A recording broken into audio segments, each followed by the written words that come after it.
debout à la droite de Dieu. Il intercède pour ses enfants, pour ses serviteurs. Il envoie ses anges. À l'après de cette convention, vous serez des servantes et des serviteurs efficaces. Vous allez bouleverser ce pays. Nous voulons voir Jésus élevé. Les Guadeloupéens veulent voir Jésus élevé.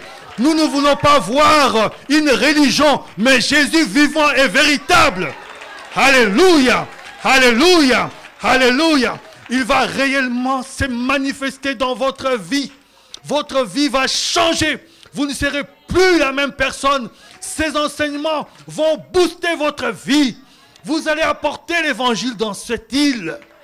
Les gens vont changer. Les gens vont vivre la gloire de Dieu. Alléluia, alléluia, alléluia. Oh, merci Seigneur. Ah, j'ai rencontré 2 personnes que j'ai invitées hier à Carrefour. Elles sont là? Non, elles ne sont peut-être pas là. Quelqu'un a répondu à mon invitation? Que le Seigneur vous bénisse. Vous allez vous asseoir, je vais prier. Seigneur, je te remercie pour ce moment. Tu disposes que je sois ici pour apporter ta parole. Je ne suis qu'un instrument inutile, Seigneur. Toi seul, tu puisses te glorifier en toutes choses. Au nom de notre Seigneur Jésus-Christ. Que tes anges, Seigneur, soient présents, Seigneur, comme tu l'as dit, Seigneur. Que le culte soit effectivement accompagné de la présence des anges, Seigneur. Ta parole, Seigneur, puisse se démontrer qu'elle est réelle et véritable. Merci, Seigneur. Gloire et louange te soient rendues. Au nom de notre Seigneur Jésus-Christ, j'ai ainsi prié. Amen. Amen. Je vais commencer par donner mon témoignage. Je m'appelle Nicolas Kabasele. Certains m'appellent frère Nico, pasteur Nico. Mais en effet, je m'appelle Nicolas Kabasele. Donc j'ai 52 ans. J'ai 6 enfants. Avec ma femme, nous avons 5 enfants. Mais j'ai 6 enfants. Je suis père de 6 enfants. 3 filles, 3 garçons. Il n'y a pas de majorité. Égalité totale. Égalité parfaite. J'ai reçu le Seigneur, je crus au Seigneur. Pour la première fois, j'ai entendu parler de l'Évangile en 1978. J'avais 17 ans. C'est parce que mon frère aîné avait fait un des éléments que nous allons voir dans nos réunions. Il a été consulté ceux qui invoquaient les esprits de mort, les esprits mauvais. Et ces esprits se sont retournés contre lui. Et il commençait à perdre la tête. Parce que le spiritisme, à un moment, ça te fait perdre la tête. Tu n'es plus toi-même.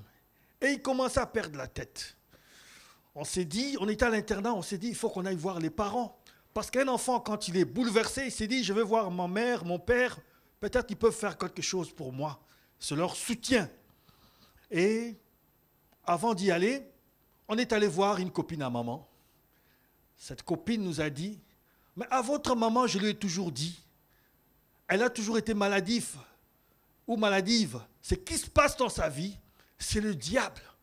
C'est le diable. Et ce que tu es en train de vivre, c'est le diable. Viens à l'église, on va prier pour toi et tout cela va, tu seras libre. Et je te donnerai les moyens pour rejoindre tes parents. Mais en attendant, viens, on va prier pour toi et tu seras libre. On est parti à cette réunion et mon frère a été complètement délivré. Après la réunion, je lui dis, mais va voir le pasteur, il va prier pour toi. Vous pouvez acclamer pour Jésus. Alléluia. C'est une grande œuvre. Alléluia. Alléluia. Je lui dis, mais va voir le pasteur, il va prier pour toi. Il me dit, non, Nico, je suis délivré, je suis libre. Depuis ces jours-là, il a pris sa Bible et il a commencé à témoigner du Seigneur. Et moi, j'ai hésité, j'ai dit, mais lui, il est trop beau pour suivre les choses du Seigneur à fond. On était venu juste pour la délivrance. Mais il est rentré à fond dans les choses du Seigneur. 3 ans plus tard, moi aussi, maman est tombée encore gravement malade. Et maman a été invitée dans une réunion. Quand elle a été invitée à cette réunion, elle avait un kyste qui partait de la poitrine jusque dans le dos. Donc, on l'a invitée à une réunion. Et dans cette réunion, elle a ressenti une puissance pendant la réunion. Les gens qui priaient en esprit, qui invoquaient Jésus, qui priaient Jésus. Et cette puissance l'a touchée de la poitrine jusque dans le dos. Et elle a été totalement guérie. Vous pouvez acclamer les seigneurs. Alléluia! Alléluia! Jésus est le même hier, aujourd'hui, éternellement. Maman a été guérie. Et suite à cette guérison, nous, les enfants, nous sommes venus au Seigneur. C'est comme cela qu'en 1981, nous avons suivi notre maman et nous nous sommes donnés au Seigneur. Un jour, nous nous sommes dit avec mes frères, mais nous, on n'avait rien du tout. Mais pourquoi on a suivi maman? On n'avait pas besoin de délivrance. Mais mon frère m'a dit, tu sais, ils sont rentrés en jeûne et prière pour nous. Toutes les femmes là sont rentrées en prière, en jeûne et prière pour leurs enfants. C'est pour ça qu'on est tombés comme des mouches. La puissance de Dieu nous a attirés. Et jusqu'à ce jour, ça fait 33 ans que je suis au Seigneur. Alléluia. Je n'ai pas trop vécu parce que je comptais vivre après mes études. Mais avant, le Seigneur m'a pris. Je n'ai pas eu le temps de vivre. Mais je n'ai pas de nostalgie. Je ne regrette pas ma jeunesse.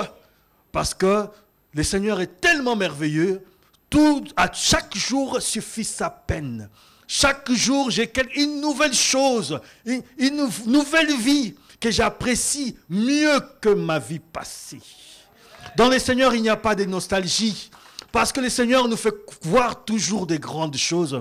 Quand j'ai cru au Seigneur, je ne savais pas qu'un jour, je serais dans cette île, la Guadeloupe, en train de prêcher l'évangile. Hein? Je ne savais pas. Mais c'est le Seigneur qui conduit toutes choses. Amen. Amen. Bien, nous allons parler de la parole de Dieu. C'est Bishop Eli qui m'a invité à venir ici. C'est un ami, on se connaît presque 30 ans. Un jour, j'étais à Paris, le téléphone sonne là où on était groupés dans un studio, on priait, on était des jeunes, on priait. Et il m'a appelé. Alors je l'ai eu au téléphone, il m'a expliqué tout ça. Après, je lui ai dit, moi ce soir on a une réunion, viens. Et il nous a rejoints à cette réunion. Et quand il nous a rejoints, après, il ne voulait plus nous lâcher, il voulait aller là où nous on habitait et là où on dormait. Et il est venu nous rejoindre. Vous savez, on a commencé à prier et à jeûner. On priait, parfois on faisait des jeûnes et des prières on priait toutes les 3 heures. On priait à minuit, à 3 heures du matin, à 6 heures, à 9 heures, à 12 heures, à 15 heures, à 18 heures on reprenait, parfois 3 jours de suite comme ça. Et le Seigneur a commencé à se manifester. Et un jour, il s'est acheté un lance-voix. Mais on pensait que c'était qu'un début. Il a s'est acheté un lance-voix et il a commencé à aller dans le métro. Et dans les transports en commun, il a commencé à parler du Seigneur. Du Seigneur, je le vois encore. Hein? Il a commencé, c'était rien, mais il avait cette force-là. Parmi tous les serviteurs de Dieu que je connais, évangélistes, apôtres, je n'ai jamais vu un évangéliste ou un serviteur de Dieu ou un apôtre aussi efficace. Alléluia! Alléluia! Alléluia! Je ne supporterai jamais que quelqu'un le dénigre devant moi. Parce que c'est un don de Dieu. Alléluia! Parce que celui qui reçoit un de ses plus petits, parce qu'il est mon disciple, il ne manquera pas sa récompense. C'est un serviteur de Dieu, c'est un envoyé de Dieu. Nous devons le recevoir tel qu'il est, tel que le Seigneur l'a envoyé. Alléluia! Oh Jésus, je ne sais pas, tout ce que je connais de sa vie, je ne sais pas s'il sait, il ne sait pas se faire plaisir. Tout ce qu'il sait, c'est faire plaisir au Seigneur. Quand il a l'argent, vous allez voir la salle qu'on a à Draveil là-bas, à Givizy. Il s'est investi entièrement pour que cette salle soit au top et que nous puissions nous réunir dans cette salle. Alléluia! Il s'est privé de beaucoup de choses. Et l'église, cette église, sachez une chose, que vous êtes en train de bâtir une grande œuvre à Paris. avec le moyen que le Seigneur m'a donné, ou vous a donné. Je ne sais pas si c'est des grands moyens, je ne sais pas si c'est des petits moyens, mais ce que le Seigneur vous a donné, vous êtes en train de bâtir quelque chose de grand à Paris. Alléluia! Dans quelques années, voire même dans quelques mois, on entendra parler. Ça commence déjà. Que le Seigneur vous bénisse. Bien, nous allons commencer dans notre sujet d'aujourd'hui. Vous savez, je suis habitué à prêcher toujours en veste, mettre toujours quelque chose. Je vais faire un effort pour me débarrasser. Ça me gêne. Voilà,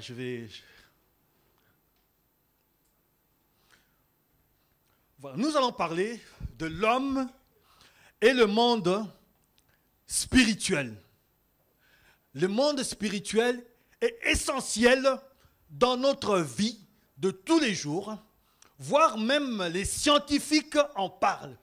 Les physiciens même ont compris que le monde physique dans lequel nous vivons n'est qu'une petite partie du monde immense, invisible, que nous ne pouvons cerner ou connaître. Et pour connaître ce monde, nous avons besoin du Seigneur, nous chrétiens. Nous avons besoin de l'Esprit de Dieu, nous chrétiens. Vous savez, selon les médecins, ils disent que certaines personnes mortes cliniquement ou cliniquement mortes, mais ils reviennent en nous racontant des choses qu'ils ont vues dans le monde spirituel. Et nous, chrétiens, nous ne pouvons pas rester indifférents à ces choses. Alléluia, alléluia. Nous vivons dans un monde qui est lié par rapport au temps et par rapport à l'espace.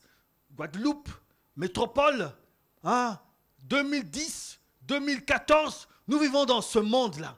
Et pourtant, il y a un monde qui est infiniment invisible, que nous ne pouvons pas contrôler ni diriger. Alléluia. Alléluia. Et c'est le monde spirituel ou le monde des esprits. Et dans cette convention, je souhaite qu'après cette convention, vous soyez des femmes et des hommes qui maîtrisez ce monde spirituel. Que vous soyez des hommes et des femmes que l'adversaire ne peut mentir ou tromper. Qu'aucun esprit ou aucune manifestation ne puisse vous tromper. Dans une première partie, je vais parler d'abord de l'homme. Ce que nous allons faire aujourd'hui, l'homme, sa nature, comment Dieu l'a créé, dans quel environnement, qu'est-ce qu'il est, de quoi il est composé, l'homme, que nous voyons peut-être en une pièce, mais il a peut-être 3 pièces. Alléluia. Nous allons voir comment se situent ces 3 pièces dans l'homme. Et quand nous aurons fini de parler de cet homme, nous allons parler de cet homme qui devient spirituel grâce au Seigneur. Et ensuite, nous parlerons des autres esprits qui travaillent avec l'homme chrétien ou non chrétien, parce que nous en parlerons peut-être plus tard, Satan, les démons, tout ça. Mais pour nous, ce qui va nous concerner, c'est les anges. Les anges dont on dit que c'est des esprits au service de notre Dieu. Nous allons voir ces anges, leur caractère, comment ils sont, comment ils se manifestent parmi les chrétiens. Et nous allons voir les grands anges, l'ange de l'Éternel, qui s'est manifesté dans l'Ancien Testament jusque dans le Nouveau Testament. Cet ange de l'Éternel qu'on appelle parfois Jésus-Christ, qui a commencé à se manifester dans l'Ancien temps et dans la Nouvelle Alliance. Après avoir fini tout ça, nous allons parler maintenant de ces hommes et de ces femmes, vous qui êtes devenus des hommes et des femmes spirituels, comment vous pouvez mener un combat spirituel dans l'Église et dans le monde, avec les armes que Dieu vous a données, avec les techniques que Dieu vous a données, afin que vous soyez des chrétiens efficaces dans la vie. Alléluia, alléluia. que vous soyez des chrétiens et des chrétiennes efficaces. Qu'est-ce que c'est un chrétien ou une chrétienne efficace? Mais c'est un chrétien qui témoigne du Seigneur, qui n'a pas peur du diable, qui n'a pas peur des démons, qui dégage l'adversaire, qui est enrôlé dans l'armée du Seigneur, qui combat tous les jours le diable, hein, pas en reculant, mais en avançant tous les jours avec la parole de Dieu, avec toutes les armes que le Seigneur lui donne. Pas un chrétien molle qui aujourd'hui, qui pleurniche, oh le diable m'a fait, oh les démons m'ont fait. Non, qui les dégage de son chemin. Alléluia. Alléluia. Alléluia. Donc nous allons voir la nature de l'homme. L'homme, quand Dieu l'a créé, au commencement, dans Genèse, Dieu dit, créons l'homme à notre image. Je ne sais pas ici comment vous faites. Est-ce qu'il y a quelqu'un qui lit la Bible ou c'est moi qui lis? C'est moi qui lis, hein? Parce que moi, j'ai un gymnastique que je dois faire toujours. Il faut que je prenne mes lunettes. C'est l'âge. Je ne m'y attendais pas. Mais Dieu a fait que je puisse porter des lunettes pour l'instant. Alors, nous lisons dans Genèse, chapitre 1, versets 26 à 27. L'homme créé à l'image de Dieu. Donc nous voyons la nature de l'homme et sa destinée éternelle, l'impact qu'il a dans le monde spirituel. Et cet homme est créé à l'image de Dieu. Dans Genèse chapitre 1, versets 26 à 27, on nous dit, et Dieu dit, dans ma version on me dit, faisons les hommes pour qu'ils soient notre image, ceux qui nous ressemblent, qui dominent sur les poissons de la mer, sur les oiseaux du ciel et sur les bestiaux, sur toute la terre et sur tous les reptiles et les insectes. Dieu créa les hommes pour qu'ils soient son image. Oui, il les créa pour qu'ils soient l'image de Dieu. Il les créa hommes et femmes. Nous allons lire aussi Genèse chapitre 5, verset 1. Il dit, voici le livre de l'histoire de la famille d'Adam. Quand Dieu créa les êtres humains, il fit pour qu'ils soient ceux qui lui ressemblent. Alléluia.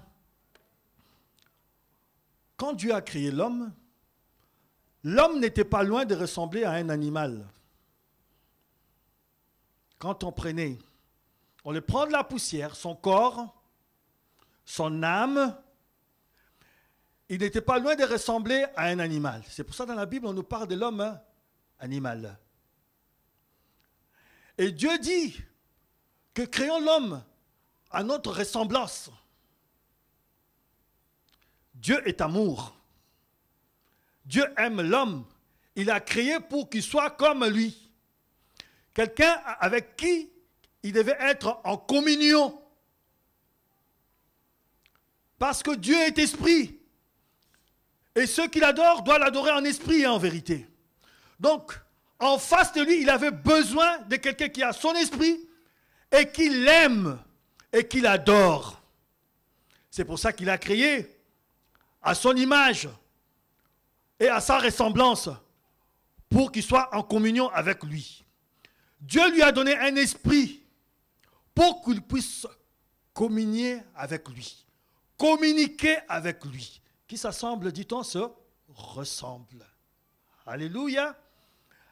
Une intelligence qu'il a donnée à l'homme. L'intelligence pour que l'homme puisse comprendre les œuvres que l'Éternel opère, qu'il soit capable de les comprendre. Bien que les animaux ne puissent pas les comprendre, mais l'homme, lui, soit capable de comprendre les œuvres de l'Éternel. Même dans l'Église aujourd'hui, on a besoin des hommes et des femmes qui comprennent les œuvres de l'Éternel, qui ont l'intelligence. Nous avons besoin des hommes et des femmes qui comprennent les mystères cachés de l'Éternel. C'était le plan éternel de Dieu au commencement. Alléluia. Il n'a un homme qui a une conscience morale afin qu'il soit conduit sur la voie du bien. Parce que tu sois homme chrétien ou homme païen, nul n'ignore que le mal existe, que nous devons accomplir le bien. Toutefois, quand bien même nous en manquions la force de l'accomplir, mais nous avions cette conscience morale. Même si on essaie de faire disparaître cette conscience, elle nous rappelle toujours que ce que tu fais n'est pas bien. On n'a pas besoin de te dire arrête l'adultère, arrête la débauche, arrête l'impudicité. Toi-même consciemment, c'est comme je vous disais, quand je suis venu au Seigneur, quand mon frère est venu au Seigneur et quand moi je n'étais pas venu, la chose qui me bloquait, c'est que je savais que Dieu est saint. Si je ne vis pas dans la sainteté, je ne peux pas suivre. Il y a des choses que je devrais abandonner pour suivre Dieu. Donc Dieu nous a donné en nous cette conscience morale. Alléluia. Une volonté aussi qui nous permette de ne pas être des esclaves, mais d'être des hommes et des femmes libres. Libres dans nos choix. Libres de choisir de servir Dieu ou libres de suivre Satan. Dieu nous a créés libres. Dieu ne nous met pas dans l'esclavage. Dieu nous met dans la liberté de choix. C'est pour ça qu'il dit toujours la lumière, les ténèbres, le bien et le mal, le diable et Jésus-Christ. Donc, on a toujours le choix. Dans la vie, qu'on soit païen ou chrétien, on aura toujours le libre arbitre, le choix. C'est ce que Dieu nous a donné au commencement. Dieu nous a donné aussi un esprit artistique. Alléluia. Pourquoi vous avez fait tout ça? C'est pour que ça soit présentable, agréable, pour que ça soit beau. Alléluia. Oh, quand vous êtes venu ici, vous êtes fait belle, vous êtes fait beau. Hein? J'ai failli aller chez le coiffeur, hein? Mais je n'ai pas eu le temps. Donc, Dieu nous a donné cet état d'esprit artistique pour apprécier le beau.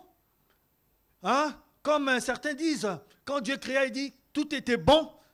Certains disent que Dieu a vu que tout était beau. Belle architecture, belle chambre, belle maison. C'est ce que j'ai apprécié en Guadeloupe. Toutes les maisons sont belles. C'est pas de la flatterie, c'est un vrai compliment. Toutes les maisons sont belles. Et je me suis dit, qu'est-ce que les Guadeloupéens vont faire en métropole? Si je vous disais ça en métropole, vous disiez, mais il parle comme les métropolitains, il est raciste ou quoi? Parce que vous avez tout. Vous avez la beauté, hein, la verdure, les champs. Hein, mais les gens ne doivent pas mourir de faim. Il y a un bananier toujours derrière la maison. Hein, il y a un cocotier. Donc, la beauté. Hein, vous n'avez pas laissé ça à l'état originel. Vous avez travaillé pour que ça reste beau et belle. Ça, c'est Dieu qui vous a donné. Alléluia. À moins qu'on devienne fou, qu'on perde la tête, on se laisse aller. Mais quand on a sa tête, qu'on soit chrétien ou païen, on a cette conscience que Dieu nous a donnée de la beauté, d'être présentable. Comme on dit, la beauté est relative. Mais dans les seigneurs, on peut dire tout le monde là est beau. Alléluia. Tout le monde est belle. Ça, c'est l'esprit que Dieu nous a donné. L'esprit artistique que l'homme puisse apprécier. Quand l'homme ne peut plus apprécier, c'est qu'il a perdu la tête. Soit il est devenu fou, il ne sait plus se laver, il ne sait plus faire... Donc, il a perdu la tête. Mais quand il a sa tête, il a cet état d'esprit que Dieu lui a donné à l'origine, un esprit artistique pour apprécier le beau. Alors, un cœur, afin que cet homme soit capable d'aimer. Aimer d'abord son Créateur.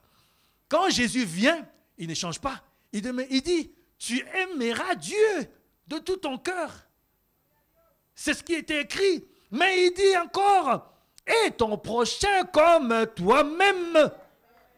Dieu nous a créés, il nous a donné un cœur d'amour. Alléluia, alléluia, alléluia. Oh, un moment, pourquoi on n'a pas d'amour? Oh, parce que c'est lui qui s'appelle haine. Le diable, c'est une des significations de son nom. Haine, qui ôte l'amour. Et la Bible nous dit aussi, un Caïn qui était du diable. Donc le diable travaille avec la haine. Il ne travaille pas avec l'amour. Dieu nous a donné un cœur d'amour pour aimer notre Dieu de tout notre cœur et notre prochain comme nous-mêmes. Un amour sans intérêt. Alléluia. Je t'aime tel que tu es, ma soeur. Je t'aime tel que tu es, mon frère. Alléluia, alléluia. Je suis une belle créature du Seigneur. Alléluia. Que je sois noir, que je sois rouge, que je sois jaune, je ne sais même pas comment je suis, mais je suis une belle créature. Oh, je disais à quelqu'un, je ne sais pas comment les autres ils font pour se transformer, pour changer. Mais quelqu'un un jour m'a dit, mais tu as une belle peau. Parce que tu as une belle peau, je n'agresse pas ma peau. Je ne sais pas agresser ma peau. Je sais apprécier ce que Dieu m'a donné. Je suis content de ce que Dieu m'a donné. Le cœur de Dieu, c'est un cœur de contentement de ce qu'on a. Alléluia. Ta plus belle robe, elle a coûté peut-être 2 euros ou 10 euros. Mais c'est la plus belle parce qu'elle est propre, elle est éclatante, elle a des couleurs. Alléluia. Tu es content de cette robe. Tu ne cherches pas celle que Marilyn Monroe a portée, mais c'est celle que le Seigneur t'a donnée. Alléluia. Alléluia. Oh, ta maison, ce n'est pas la maison blanche, mais c'est la plus belle maison. Alléluia. Parce que Dieu t'a donné cette maison. Le contentement de ce qu'on a. On est content de ce qu'on a, de ce que Dieu nous a donné. Alléluia. Il vous a donné cette salle. Mais un jour, s'il vous donne encore une plus belle, une plus grande, gloire au Seigneur. Mais pour l'instant, on se contente de ce que Dieu nous a donné. Alléluia. Alléluia. Oh. Alléluia. Pourquoi Dieu a-t-il créé l'homme à son image, à sa ressemblance? Alléluia. Pour que l'homme puisse l'aimer. Pour qu'il puisse communier avec lui. Parce que quand bien même l'homme est tombé, Dieu a fait déjà un plan de rédemption, d'aller chercher l'homme. Quelle démonstration d'amour. Vous voyez, quelqu'un est en train de sombrer dans les péchés, vous allez toujours les chercher. Ma soeur, reviens. Mon frère, reviens. Arrête. Le Seigneur va te sauver. Arrête les cancans, arrête si. Ce n'est pas ta vie, ça. Reviens au Seigneur. C'est amour du Seigneur. La personne est en train de tomber, mais toi, tu vas aller chercher. Ça, c'est l'amour du Seigneur. C'est l'amour des pasteurs. C'est l'amour des servantes et des serviteurs du Seigneur. Alléluia. Alléluia.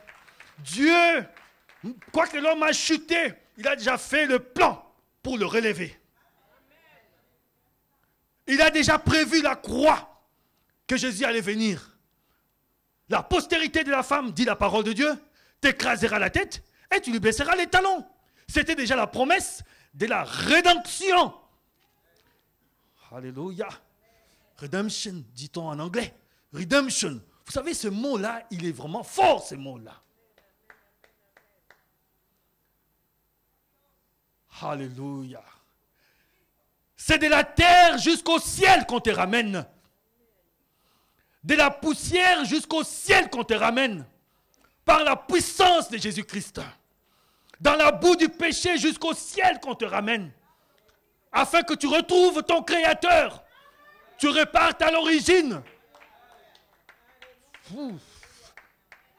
Oh, quel amour. Hein, vous connaissez ce cantique, non? Quel amour, quel amour. L'homme a chuté, mais Dieu avait prévu déjà le plan de la rédemption. Alléluia. Amen. Dieu a créé un homme comme une âme vivante. Il a tiré de la poussière. Il a dit que cet homme, il a soufflé pour que cet homme devienne une âme vivante. On voit parfois, mon âme bénit l'Éternel. Mon âme crie, oh, mon sauveur. Mon âme, le païen, le chrétien. Hein? Tout le monde pleure pour son âme, n'est-ce pas? Pour sa souffrance. C'est là où se trouve la souffrance. Hein? Dans notre âme. Dieu l'a créé, il a soufflé pour que l'homme devienne une âme vivante. Une âme vivante, qu'il ait la vie divine. Et Dieu l'a placé dans les jardins par son amour. Et à côté du jardin, au centre du jardin, il a mis l'arbre de vie. Donc il avait prévu que l'homme ne mourra pas. le plan de la rédemption était là, qu'il allait manger l'arbre de vie pour qu'il vive longtemps, qu'il ne connaisse pas la mort. Parce qu'il a démontré, vous connaissez Enoch, non? Quand vous lisez dans Genèse chapitre 4 et chapitre 5, verset 24, Enoch n'a pas connu la mort. N'est-ce pas? Dans Hébreux chapitre 11, on en parle aussi. Il a été comment? Il a été enlevé. Donc le plan de Dieu, c'était déjà que l'homme ne connaisse pas la mort. C'est un accident de parcours. Qu'il reste parce que l'esprit est éternel. C'est ce que nous allons voir. L'esprit ne meurt pas. Alléluia. L'esprit ne meurt pas. Qu'il soit païen ou homme, l'esprit ne meurt pas. Hein, quand nous lisons dans Apocalypse chapitre 14, Apocalypse chapitre 20, on dit qu'ils sont dans les temps de feu, où ils souffriront combien de temps? Ah, éternellement. Donc, on voit l'homme riche dans Luc 16, on le voit. Hein, il était là, en train de souffrir, non? Hein, il était conscient, il avait en son âme et confiance, il souffrait. Il disait, je ne veux pas. Il s'est rappelé de tout ce qu'il avait fait. Voilà, Lazare. Il dit, bon, je souhaite que mon frère ne vienne pas ici, parce que je sais tout ce qu'on vit là-bas. Qu'il ne vienne pas là où je suis. Mais cette vie-là, ça sera éternellement.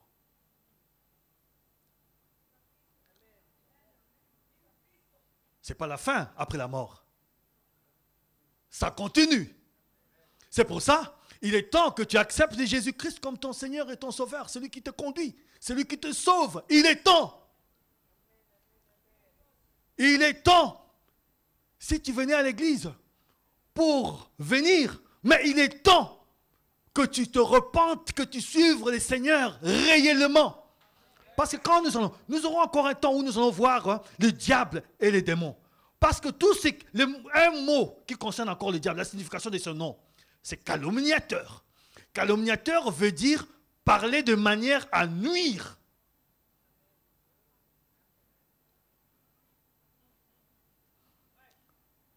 Parler de manière à nuire. Ça fait partie d'un monde qu'on accepte, mais qu'on doit rejeter. Les œuvres de Satan, les rejeter de l'Église, les rejeter de notre vie. Quelqu'un m'a dit, j'ai appris, quelqu'un disait, moi j'aime bien les premières places. Vous savez, j'ai été reconnu pasteur en 90, il y a 24 ans. C'était une grande assemblée où j'ai cru au Seigneur, il y a 24 ans. Je refusais d'être pasteur. Un jour, il y a une grande sœur qui m'a rencontré, il m'a dit, mais mon jeune frère là, il refuse d'être pasteur. Oui, j'ai refusé d'être pasteur. Alléluia. Jusqu'à ce que Dieu m'a amené dans l'épreuve pour que je puisse accepter. Je prêche l'évangile parce que Dieu a beaucoup fait dans ma vie ou dans la vie de ma famille. Et je souhaite que la même chose, le bien-être que j'ai dans les Seigneurs, de partager avec tout le monde. L'affermissement que Dieu m'a donné, comme il disait à Pierre, quand tu seras affermi, affermis tes frères. C'est le travail d'un pasteur.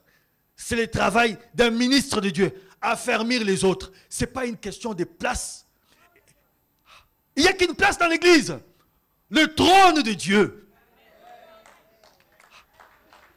Il n'y a qu'une place dans l'église. Le trône de Dieu. Là où nous tous, nous allons nous retrouver. Il n'y a qu'une place. Nous tous ne sommes que des serviteurs inutiles. Qu'on soit pasteur, ancien, tout ça, nous travaillons en collaboration. Il n'y a pas de plus grand. Alléluia. Alléluia. Mais, tout ce que le Seigneur nous demande, d'avoir de la considération pour tous ceux qui nous ont conduits dans les Seigneurs. Parce que, si vous n'avez pas de la considération pour Bishop Eli, pour Pasteur Nico, tout ça, nous allons souffrir dans notre cœur. Ah, tu vois, Seigneur, c'est ce qu'ils sont en train de nous faire. Nous allons faire le travail du Seigneur, pas correctement, parce qu'on aura une souffrance, parce que l'Église est en train de nous maltraiter. Ceux qui viennent à nos réunions viennent non pas pour le meilleur, ils viennent pour le pire, pour nous accabler. Mais le travail d'un serviteur de Dieu, c'est qu'il voit le bien-être des âmes qui viennent dans son église. Que les âmes qui viennent dans son église soient épanouies. L'épanouissement passe par quoi? Que les gens ont le pain quotidien, que les gens aient le pain quotidien, qu'ils se marient, qu'ils aient des enfants dans l'église, qu'ils soient épanouis dans l'œuvre du Seigneur, qu'ils aiment l'œuvre du Seigneur, qu'ils ne soient pas des gens qui souffrent. S'ils souffrent dans la volonté du Seigneur, gloire au Seigneur. Mais qu'ils soient libres des œuvres de Satan. C'est l'objectif de tous les ministères. Pasteur, apôtre, évangéliste, tout le monde, c'est le salut des âmes. Amen. Amen. Oh, la parole de Dieu. Donc, voyez-vous, le plan de Dieu, c'est que nous retournons toujours auprès de lui. Nous avons en nous cette composition de l'homme. Nous avons un corps. Nous avons une âme.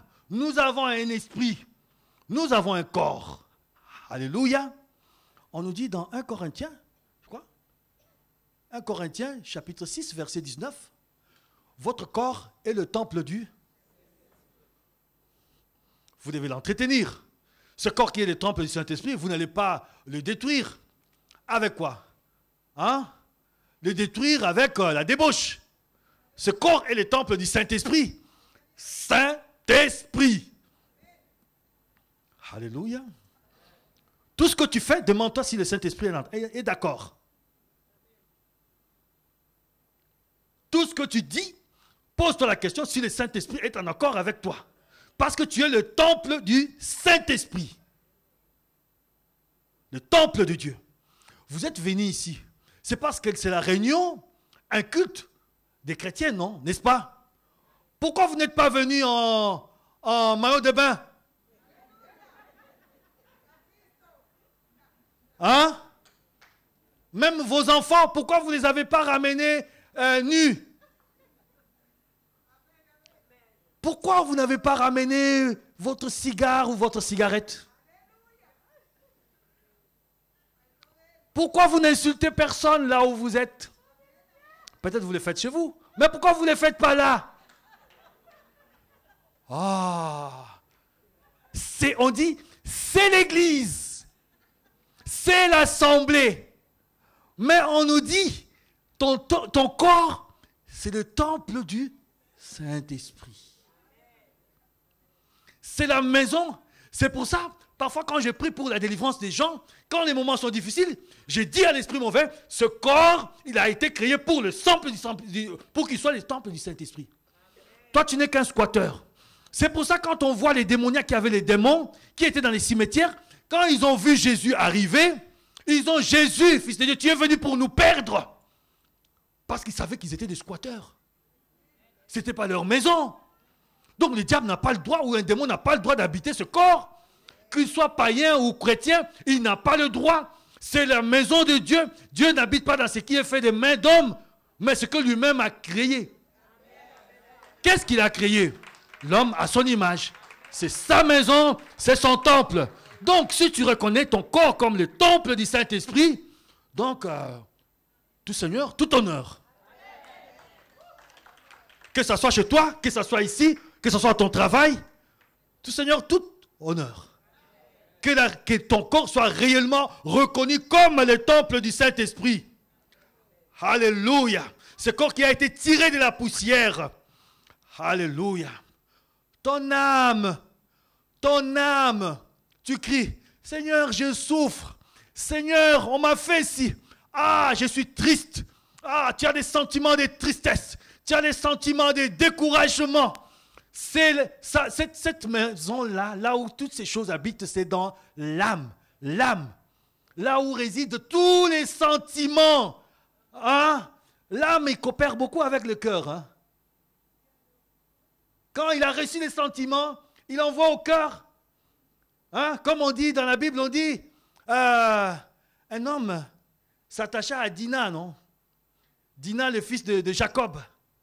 Il s'attacha à Dina parce que son âme, on dit son âme était attachée à Dina parce qu'il avait des sentiments. Donc quand vous avez des sentiments dans votre âme, les sièges de pensée. En latin, on dit, c'est les psychés, je crois.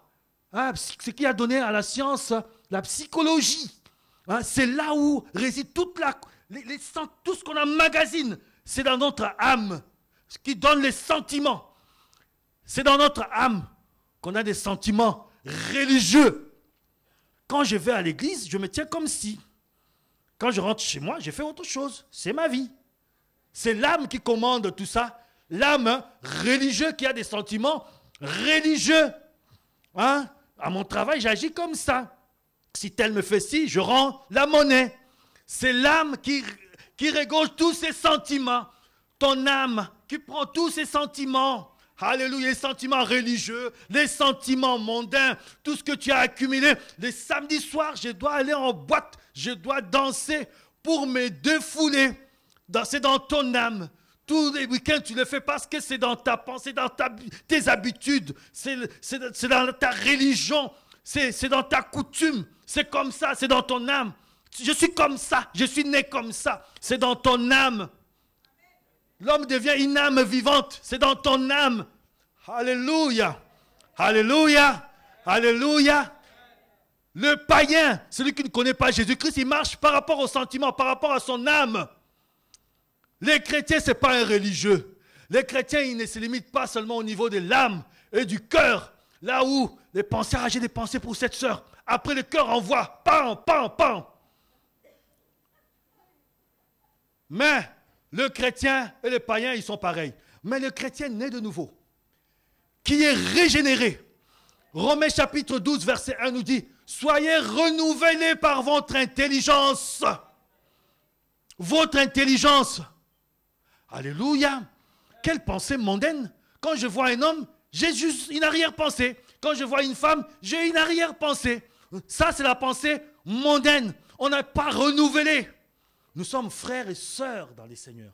Si mon cœur bat pour quelqu'un, c'est que c'est du sérieux. C'est du sérieux. Dans une église, c'est pas mon cœur. Ah, maintenant c'est. Ah non, c'est pas lui. Ah, je m'étais trompé. Après, les sentiments. Ah, elle est bien, elle prépare bien. Hein. Ah, elle m'a fait un beau cadeau. Ah, ouais, je crois maintenant c'est elle. Après, oh, c'est pas elle. Oh, elle a son caractère. Elle a son caractère. Ça, c'est dans l'âme qui n'est pas renouvelée. L'intelligence n'est pas renouvelée. L'intelligence n'est pas renouvelée. Alléluia. Alléluia.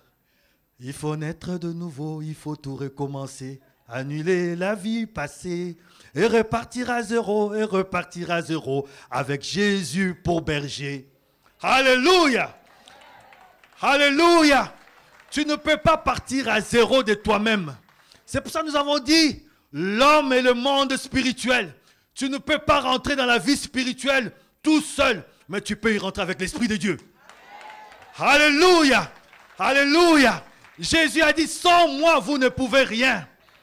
Sans moi, vous ne pouvez rien. Vous recevrez le Saint-Esprit et vous serez mes témoins. Il prendra ce qui est à moi et vous l'annoncera. L'homme charnel, qui est l'homme qui vit par rapport à son âme, lui, il n'a pas l'esprit renouvelé. Hein? Son esprit est mort. L'esprit qui est tombé dans les jardins d'Éden, lui, c'est toujours la chute. Il est mort, cet esprit-là.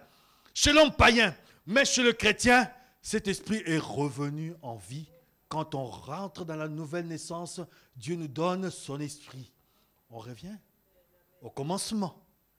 L'homme, créé à l'image de Dieu. Dieu est esprit. Ceux qui l'adorent, l'adorent en esprit et en vérité. Donc, il adore en esprit. L'adorer, aimer de tout son cœur. Mais celui-là maintenant, cet homme-là, qui est né de nouveau, l'esprit maintenant le conduit. Le conduit. Alléluia.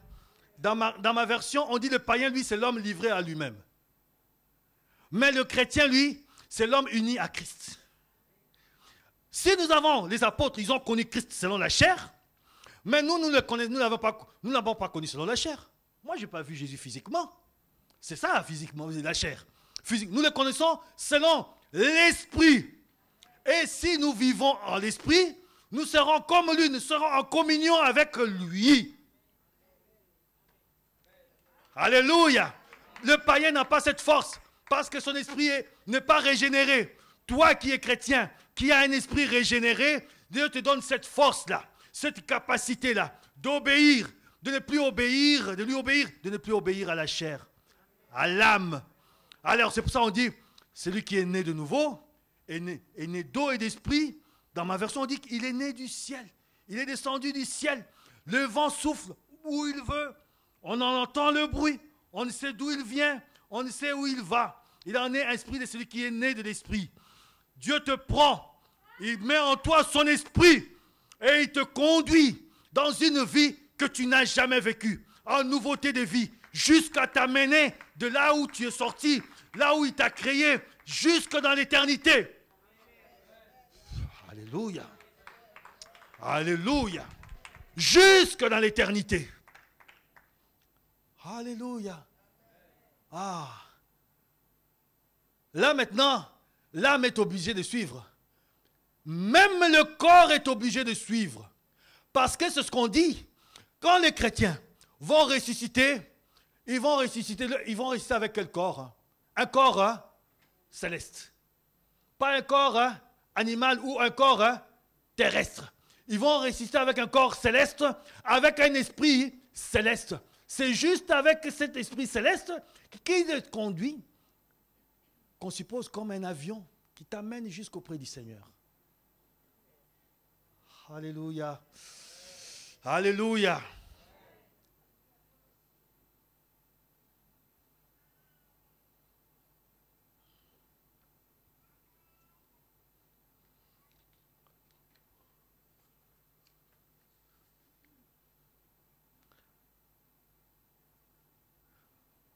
Nous avons besoin d'une piété. Nous sommes des chrétiens. Aujourd'hui, nous allons nous arrêter là. Nous avons vu que l'homme a été créé à l'image de Dieu, à sa ressemblance.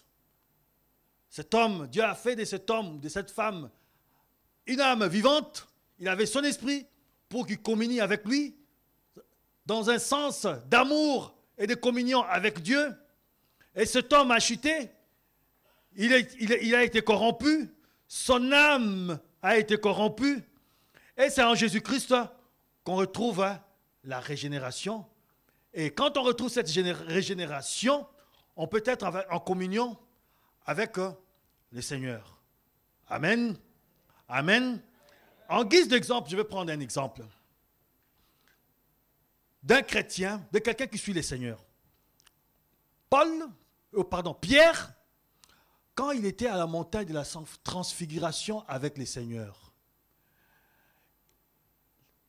le Seigneur a amené Pierre, Jacques et Jean dans Matthieu chapitre 17.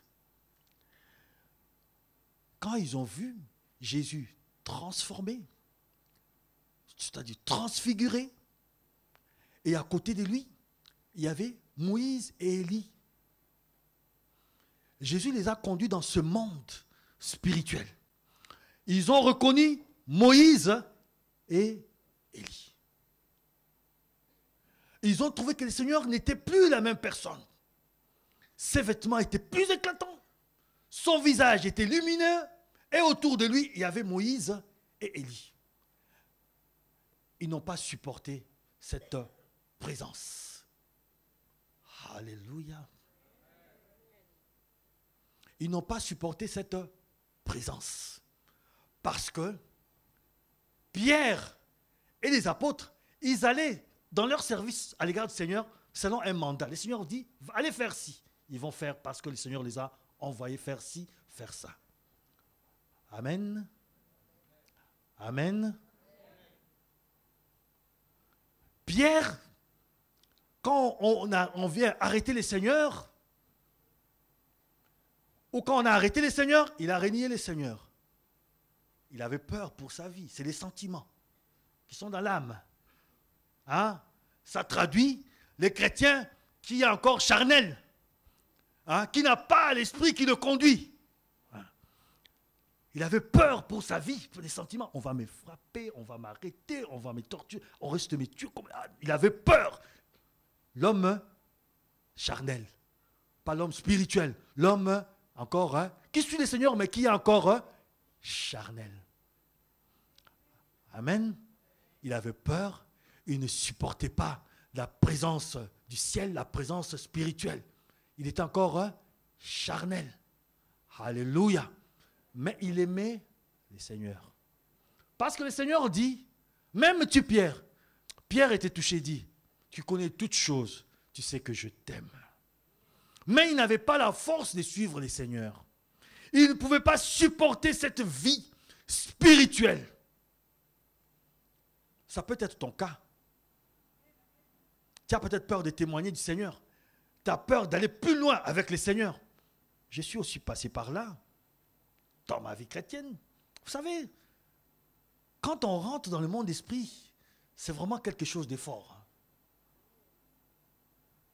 Alléluia. Tout chrétien doit avoir part à cela.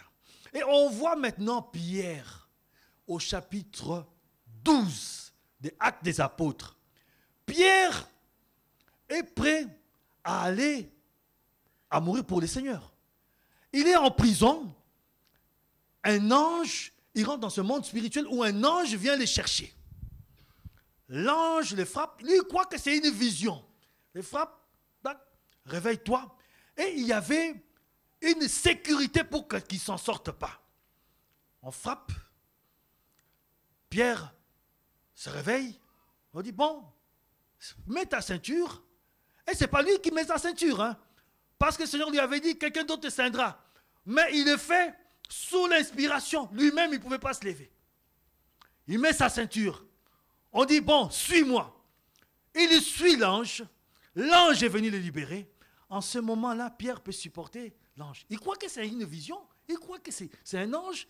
Mais il supporte quand même cette présence spirituelle qu'il n'arrivait pas à supporter avant. Amen. Et quand il est complètement libre, Pierre, on dit, bon, va. Et l'ange s'en va. Il dit, ah, c'est pas une vision, c'est vraiment un ange qui m'a libéré. Dans le noir, il continue sa route. Il va voir les disciples qui étaient en train de prier pour sa liberté. Et ces chrétiens avaient peur d'ouvrir la porte. Ils étaient là. Ils priaient, mais ils étaient terrorisés. Mais il y a une qui vient voir. Il dit, je vois Pierre est à la porte. Maud, il s'appelait. Les autres disent, oh, c'est pas Pierre. Il ne peut pas sortir. La sécurité qu'il y a là, dans ce monde physique, il ne peut pas s'en sortir. Déjà, Jacques, il a reçu une épée. Hein? Il est mort. Et Pierre va s'en sortir comme ça. Ils ont dit, c'est son ange. C'est son ange. Ils croyaient aux anges.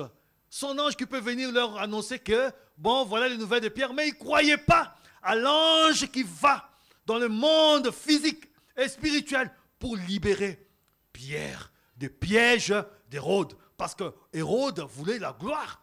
Il voulait tuer tous les chrétiens parce qu'il a tué Jésus. Alléluia. Il a reçu une certaine gloire, le pouvoir des Juifs. Il a tué Jacques. Il s'est dit, bon, Pierre, maintenant c'est le leader. Si j'arrive à l'arrêter, c'est fini. Je vais gagner tout le peuple. Oh, on va encore parler plus tard des principautés, ceux qui gouvernent, les entités, les îles, les groupes ethniques, tout ça, les principautés, ceux qui dirigent. Parce que lui, il était là. Hérode, il régnait sur le plan physique et spirituel. Amen. Ah, pour verser le sang des âmes, il faut être avec le diable. Hein? Parce que Dieu a interdit de tuer une âme. Il y a une interdiction. Mais lui, il le fait, il le tue. Encore des serviteurs de Dieu. Je me rappelle d'un témoignage qu'on donnait. Bon, je vais continuer. Alors, il voulait le pouvoir spirituel et temporel et physique. Et Pierre, quand les autres sont sortis, ils ont vu Pierre, c'est là qu'ils ont cru. C'était plus le même Pierre. C'était pas le Pierre qui avait peur de la mort physique. Parce que le Seigneur leur disait, ne craignez pas celui qui peut tuer le corps et ne peut rien contre l'âme ou l'esprit. Parce que dans ce sens, on parle de l'âme et l'esprit. Mais ce Pierre-là n'avait plus peur. Vous savez, on peut être chrétien. On vient à l'église. Mais si on voit un ange, qu'est-ce qu'on va faire?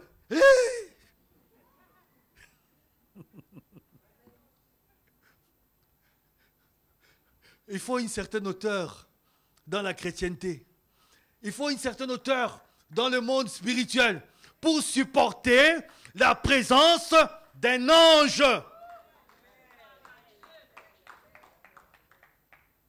C'est un zombie. Et pourtant, c'est un ange. Parce qu'on est encore charnel. On n'est pas encore entré dans la spiritualité. On n'est pas encore un homme et une femme spirituels, affranchis, une âme régénérée. Alléluia. Que le Seigneur vous bénisse. Nous allons nous arrêter là. Alléluia. Vous voulez que je continue? Non, on va continuer demain. Nous allons voir qu'est-ce qu'ils viennent faire, ces anges-là. Hein? L'ange de l'Éternel, comment ils campent autour de nous? Qu'est-ce qu'ils font? Ils viennent pour faire des services. Ils sont à notre service. Dans ce monde-là des esprits, dans le monde spirituel. Et nous avons besoin d'eux pour vivre dans ce monde-là, face à l'autre monde que Satan dirige. Parce que la Bible nous dit qu'il y a une séparation entre de deux mondes, de ténèbres et la lumière. Jésus a accompli tout ça à la croix. Séparation entre les anges des ténèbres et les anges de lumière. C'est ça que nous allons les voir pour vivre avec eux. L'apôtre Paul dit, le ministère des anges, non? Il dit ceci, il dit, en parlant de la femme dans l'assemblée, non? Il dit, à cause des anges. Donc c'est qu'il y a des anges dans l'assemblée. Il y a des anges là. C'est ce dont nous allons parler demain. Nous allons voir la puissance de Dieu aussi. Comment ils vont se manifester, ces anges, parmi nous, pour manifester leur présence parmi nous. Alléluia. Alléluia. Nous allons voir ça demain. Et maintenant, nous allons prier. Alléluia. Nous allons prier. Le Seigneur est là. Alléluia. Le Seigneur est présent dans ce lieu. Alléluia. Le Seigneur est présent. Alléluia. Tu vas vivre une vie que tu n'as jamais vécue. Alléluia. Alléluia. Jésus est vivant. Je ne suis pas un chauffeur de salle. Je suis un témoin de Jésus-Christ. Je suis un témoin de Jésus-Christ. Jésus est présent dans ces lieux. Avec son armée, avec ses anges, il est présent dans ces lieux. Il a dit, là où sera mon serviteur, là où je serai. Et les dimanches, nous allons voir comment combattre. Comment combattre avec le Seigneur. Pour qu'on soit des femmes, des filles, des hommes et des garçons efficaces. Jésus est là. Si quelqu'un dans sa vie, il y a quelque chose qui le dérange, il n'arrive pas à se défaire de cette chose, qu'il se lève là où il est, ou qu'elle se lève là où elle est. Alléluia. S'il y a quelqu'un qui dans son âme, dans son esprit, il sent que l'adversaire veut le détruire, qu'il se lève. Je vais prier pour cette personne, pour qu'il soit réellement libre en Jésus-Christ. Alléluia. Alléluia. Alléluia. Vous êtes antillais, non? Hein? Amen. Ma grand-mère paternelle et mon grand-père paternel, ils se sont retrouvés dans un orphelinat. Quand on venait chercher les esclaves, on a dit qu'eux, ils étaient tout petits. Ils ne pouvaient pas partir. C'est pour ça qu'on les a laissés. Leurs frères et leurs parents sont partis. Vous, Antillais, dans votre histoire, aujourd'hui, si on dit que les Antillais deviennent esclaves, je crois que le monde va bouger. Parce que vous savez ce que c'est. Certains vont accepter. Hein? Même ceux qui ont 15 ans, ils ne vont pas accepter. Ils ont l'histoire. Ils savent ce que c'est être un esclave. Ils savent ce que c'est un être esclave. Un esclave, c'est oui Seigneur, oui mon maître. J'accepte tout, je fais tout. Je vous ai dit au début, Dieu nous a créés pour que nous soyons libres, avec une volonté.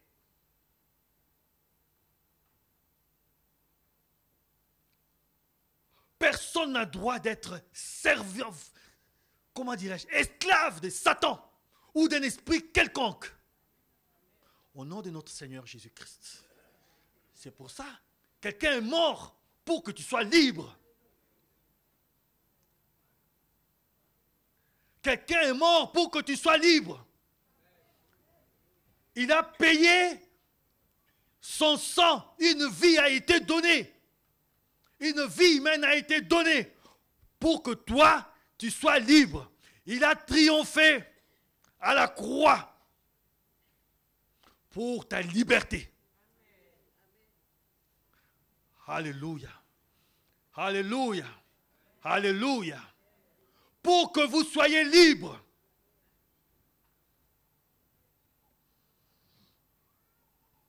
Une église, c'est une église des gens qui sont sortis des ténèbres et qui sont venus à la lumière. C'est ça l'église du Seigneur. C'est ça l'assemblée. Dans une église, on n'a pas le droit d'être esclave. C'est la colonne et l'appui de la vérité. La vérité vous rend libre. La vérité vous rend libre. La vérité vous rend libre. Alléluia. La vérité vous rend libre. Nous allons élever nos mains. Alléluia. Et les bien-aimés qui sont debout vont élever leurs mains. Alléluia. Merci Seigneur. En ton nom, Jésus-Christ de Nazareth. Toi qui as dit, allez par tout le monde, prêchez cette bonne nouvelle à toutes les nations. God is God. God is God. Je vais prêcher ta parole, Seigneur Tout-Puissant. Parce que ta parole est vérité. Toi, tu es venu pour libérer les âmes captives. Au nom de Jésus-Christ de Nazareth, qui m'a mandaté, en vertu du pouvoir qu'il m'a conféré, je demande la liberté au nom de Jésus-Christ de ma sœur.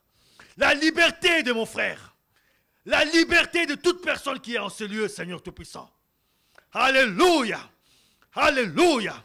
Toutes sortes de démons, toutes sortes d'esprits impurs, je vous demande de quitter ce lieu au nom de notre Seigneur